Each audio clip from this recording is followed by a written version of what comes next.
tudo bem?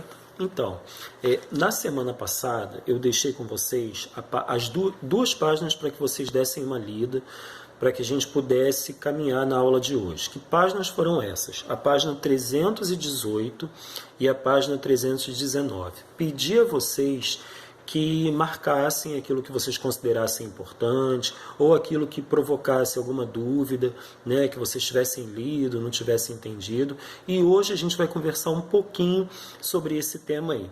Pôster de divulgação científica. Vamos pensar primeiro o que seria isso. O que seria um pôster? Alguém de repente teve uma curiosidade de abrir um dicionário para tentar entender que palavra é essa, né? Ou que palavras vocês podem associar à palavra pôster, enfim. Aí está falando de pôster de divulgação científica. No livro, a gente tem assim, existem muitas formas de divulgar um trabalho científico. O que seria um trabalho científico? Vamos lá. Eu lembro que no ano passado, nós tivemos na escola uma mostra cultural, certo? E nessa mostra cultural, né, cada grupo, cada turma falou de um tema, né? Se eu não me engano, nós falamos no ano passado sobre meio ambiente. E, mais adiante, nós trabalhamos o tema da consciência negra. Então, quando a gente pensa nesses dois momentos vividos na escola, tanto a mostra cultural quanto lá na frente, né, o tema da consciência negra, a gente, quando está nesse momento, a gente leva trabalhos. E muitas vezes, trabalhos de pesquisa. Além dos trabalhos de produção textual, né, os trabalhos... Enfim, os alunos dançam, né? Uma série de questões envolvidas, mas muitas vezes, na grande maioria das vezes até, os alunos desenvolvem pesquisas para poder apresentar nesses trabalhos. Então, isso é um trabalho de divulgação científica. Quando a gente fala aqui, né, que precisa divulgar um trabalho de divulgação científica, quando a gente fala de uma mostra cultural, a gente fala de um trabalho que foi realizado anteriormente, né, não aconteceu só naquele momento, ele vem acontecendo há um tempo em turma, em sala de aula, e no momento que a gente apresenta esse trabalho de divulgação científica, né, no momento que a gente traz esse trabalho para que outras pessoas conheçam, muita coisa já foi feita, muita coisa já foi realizada, muita coisa já foi desenvolvida, e ali é uma amostra, né, daquilo que foi pesquisado, daquilo que foi estudado, daquilo que foi aprendido, né, em turma, em conjunto, enfim. Então, isso é um trabalho de divulgação científica, certo? Vamos continuar aí no livro.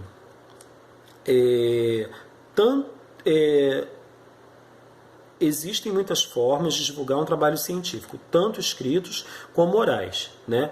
E aí vem falando das possibilidades. De que maneira eu posso apresentar um trabalho numa mostra cultural, né? Vídeos de divulgação, palestras, seminários, congressos, notícias, artigos. Nesse capítulo trataremos de pôster de divulgação científica, também conhecido como banner ou painel. Vocês provavelmente sabem o que é um banner, né? Já devem ter visto, seja com alguma informação, né, em algum lugar, de repente numa igreja, num clube, enfim, né, um painel, né,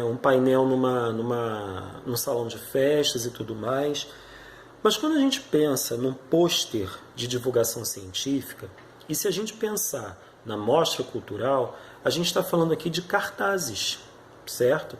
A gente está falando de cartazes que vocês elaboram para poder mostrar o trabalho de vocês, para poder divulgar o trabalho que vocês realizaram, né, o trabalho de pesquisa que vocês realizaram.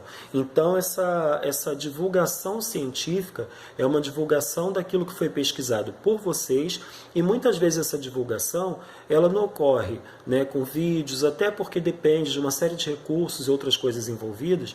Então, muitas vezes a gente não tem um vídeo, não tem, enfim, outros recursos à disposição, mas aquele que é mais acessível para o aluno, para a escola, é o cartaz, é o painel, é o banner, né?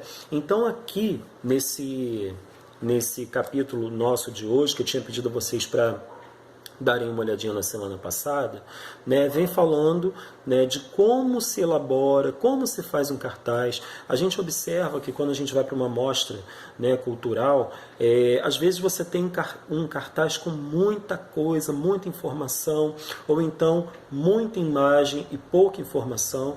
Então, o que esse tema de hoje nosso aqui propõe para a gente? Ele orienta como a gente deve montar esse pôster, esse cartaz, esse banner, esse painel, para que fique de uma forma, né, harmônica, para que fique de uma forma simples, mas que passe todas as informações necessárias para a pessoa que vem e que vai visitar e que vai conhecer aquele tema, aquele trabalho que foi pesquisado, né? Então, essa pesquisa, quando ela for divulgada, a pessoa que estiver tomando conhecimento daquilo naquele momento, ela tem que entender todos os dados que estão naquele cartaz. Então, aí na página 318, a gente tem assim: para que o pôster seja eficiente, ele deve seguir alguns padrões. Vou pedir a vocês que leiam aí comigo, tá? Dá uma olhadinha aí junto comigo e marca aquilo que vocês considerarem importante. É claro,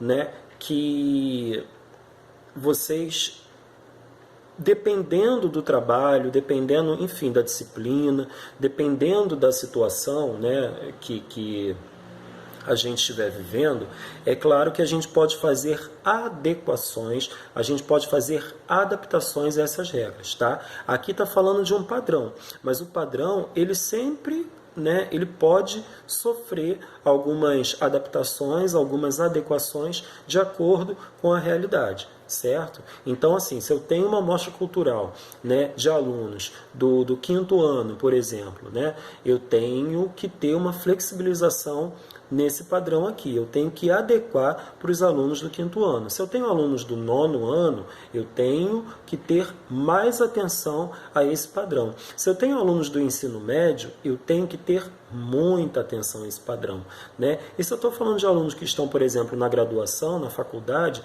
esse padrão aqui não pode deixar de ser seguido. Entendeu? Então a gente precisa adequar de acordo com cada realidade.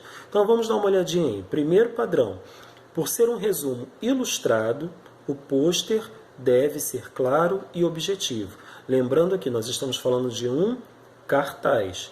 Segundo, a seleção de imagem deve ser criteriosa e contribuir para ilustrar os dados da pesquisa.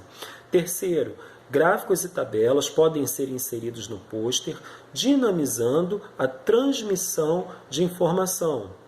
Quarto, somente os dados mais relevantes devem figurar no posto. Só o que for de extrema importância, porque se a gente colocar tudo, a gente torna aquilo cansativo e ninguém vai parar para ler, né? Ninguém vai parar para conhecer o nosso trabalho de pesquisa, né? Então, a nossa intenção de divulgar aquele projeto, a intenção de divulgar aquele tema, ela vai se perder com excesso de informação.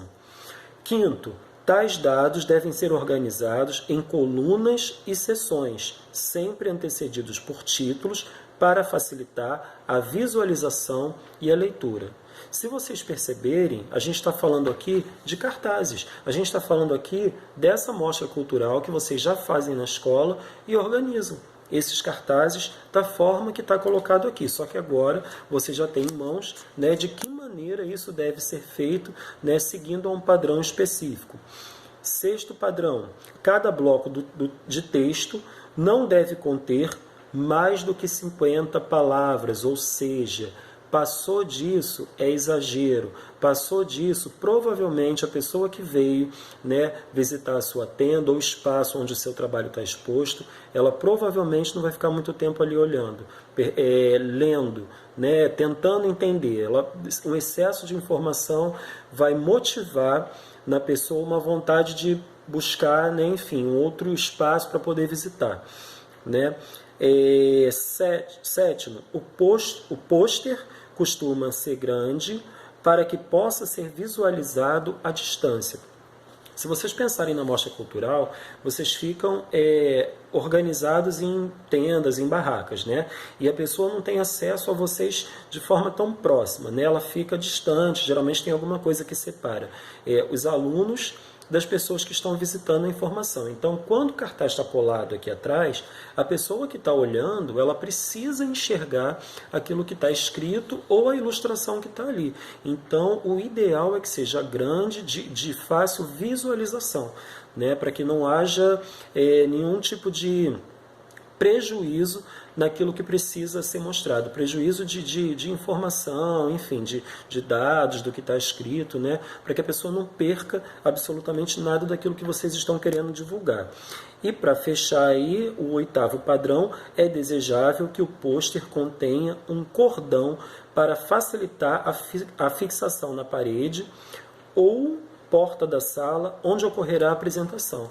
Se vocês observarem, vou insistir, a gente está falando de cartazes, a gente está falando de trabalho que os alunos expõem em momentos específicos, né, da escola, onde eu tenho uma mostra cultural, repito, né, estou insistindo e batendo nessa tecla, uma mostra cultural, e aí eu vou usar outros nomes, né, feira pedagógica, culminância de projetos, enfim, são situações onde os alunos vão desenvolvendo os trabalhos, né, de pesquisa, e neste momento eles vão lá e fazem a divulgação, vocês fazem a divulgação científica desse trabalho. Então, lembrando, nós temos regras, né, nós temos um padrão, mas o padrão ele se adequa a cada realidade, né, sabendo vocês agora, né, para os próximos trabalhos que vocês fizerem, qualquer dúvida, vocês têm aí no livro de vocês um padrão a ser seguido no momento de apresentar esse trabalho. Tá? Vamos lá para o WhatsApp agora, nossa aula continua, e qualquer dúvida a gente vai esclarecer lá, e eu espero que vocês tenham feito, né? Enfim, sublinhado aquilo que vocês acharam importante. E uma coisa que eu acho bacana aí, só para reforçar, vou insistir nisso também. Lá onde está escrito pôster de divulgação científica, puxem uma setinha e façam uma anotação a lápis ou a caneta. Cartaz, tá bom? Até daqui a pouquinho lá no WhatsApp.